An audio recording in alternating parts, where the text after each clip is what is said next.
So many times I've talked about the amazing cuisine of Romania, and that's what we're making today, Bulz. So strap in, people, watch to the end of this video and enjoy.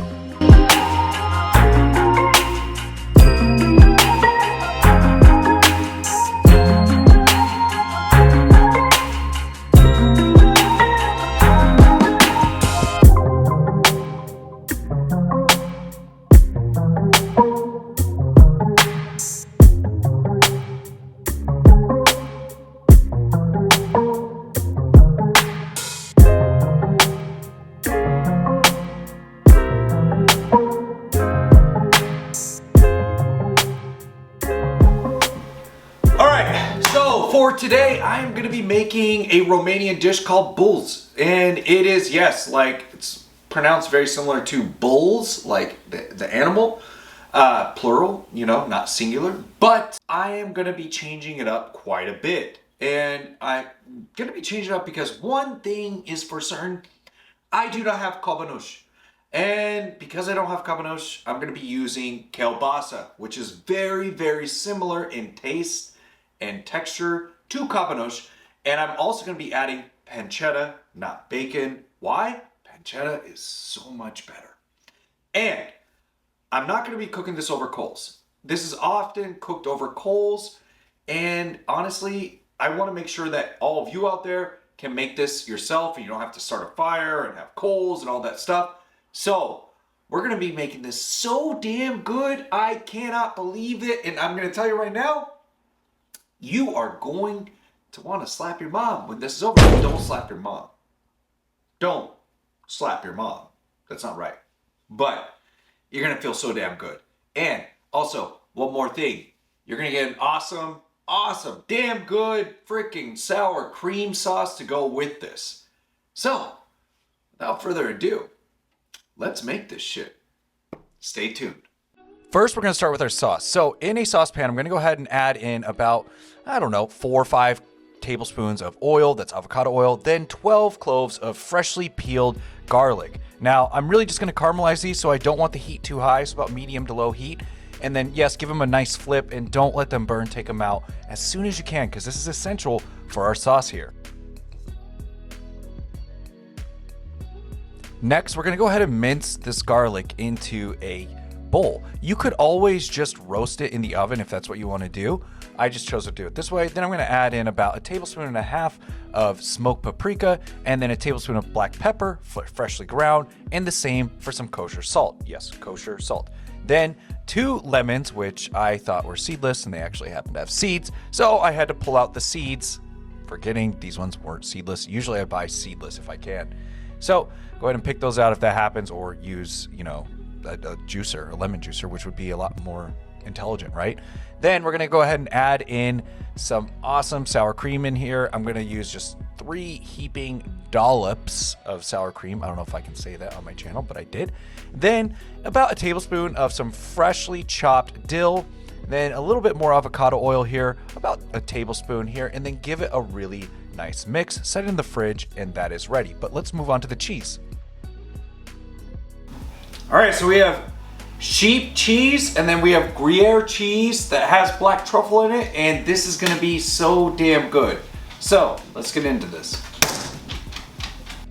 All right, as mentioned, that is sheep cheese and some Gruyère with black truffle. You can use whatever kind of cheese you want, but I highly recommend finding sheep if you like it and you can get it at your local grocer. We're gonna grade these, both of them, honestly, because I'm making a lot of bowls here today. I'm making about 6 to 8. So you definitely want to grade quite a bit. Next, we have our sausages. So I am using a kielbasa because I didn't feel like driving to my European market, which is 30-40 minutes away, to get cabanush today.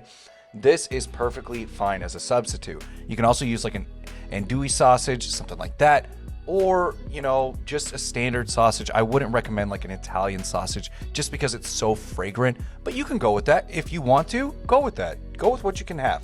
And we're just finely dicing these.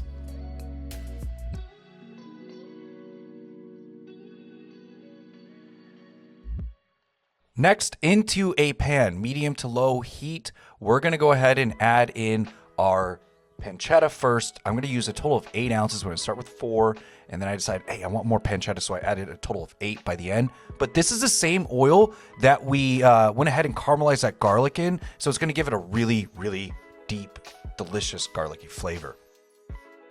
We're adding in our sausages as well, and I'm going to add in the rest of the pancetta. But I want to make a really good note here. We want to do this before we even touch the polenta. Same with the sauce, because you do not want to screw up the polenta.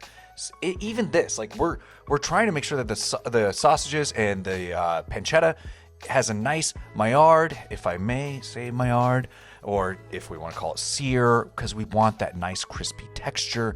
And I mean, look at this. This is going to be insanely delicious. I was very happy with it.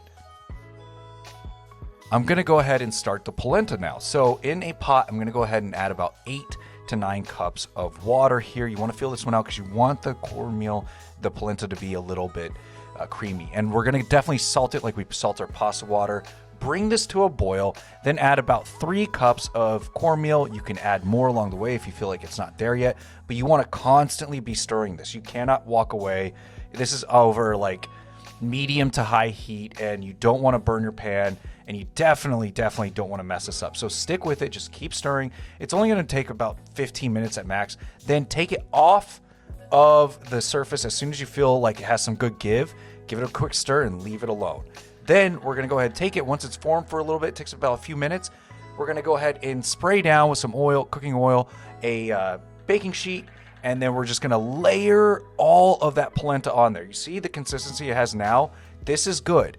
It could be a little bit creamier for Bulz. I could have actually had a little bit more. I would say like I could have had like half a cup more of cornmeal. That would have definitely helped me out, and you'll see later on. But I promise you, I'm going to do another recipe of this very, very soon. So keep an eye out. It's going to be in the next couple of weeks where I'm going to push this even farther to the max. So I actually found this recipe in a very good Romanian cookbook called From Dill to Dracula, and I'll leave the link below. It is a phenomenal book, and it teaches you a lot. My wife just so happened, she's Romanian. She grew up in Romania, out in Bucharest. She never had this recipe, and she ended up loving it. So what I'm doing right here, just to let you know, this is another technique that I've seen many Romanians do. I researched the shit out of all my recipes.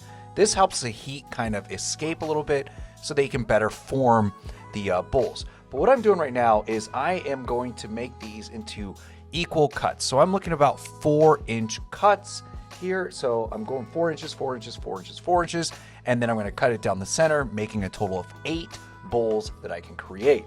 And I'm just precise like that. I used to work in construction, and I like my measurements, okay? So we're going to go ahead and do that, and be very careful here. I had to definitely be, because my wife makes eclairs on that cooking sheet, and if I mess that up, I'm in trouble.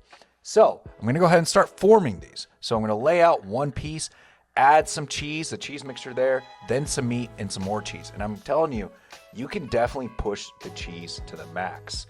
That will be my next thing in the next video. So definitely push the cheese to the max. Now, these did break a little bit in the forming process right there. That is fine. It's not a big deal. If you have extra polenta made on the side, you can always patch up any type of holes you may have. That's fine. Or make it a little bit more creamy by adding a little bit more water or butter to it. Butter is always a good trick with making polenta. And you're just going to form it into nice balls. They're going to be like giant oversized eggs, not the size of an ostrich egg unless you want that. I have seen that done with Bulz. While this is going on, my oven is heating to 400 degrees Fahrenheit. That is 200 degrees Celsius. And they're going to go in there for about 18 to 22 minutes. And you'll notice when they're done, because they're going to be nice golden color and they're going to have a hard texture on the outside.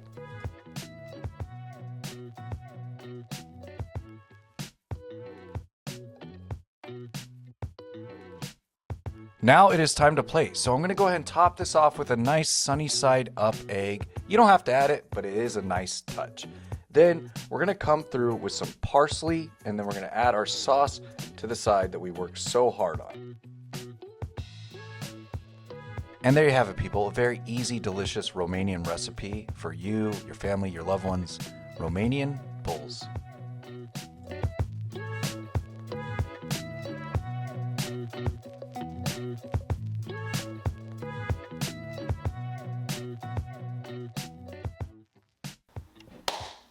All right, and we're done. So I'm gonna go ahead and try this.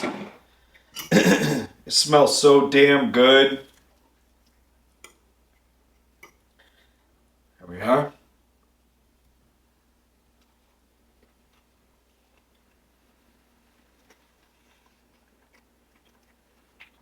Wow. With the cornmeal, excuse me. Wow, with the cornmeal, with the pancetta, and oh my gosh, the kielbasa and the cheese. God damn, this tastes so good. I'm gonna eat more of this, and yeah, cheers. Thanks for watching.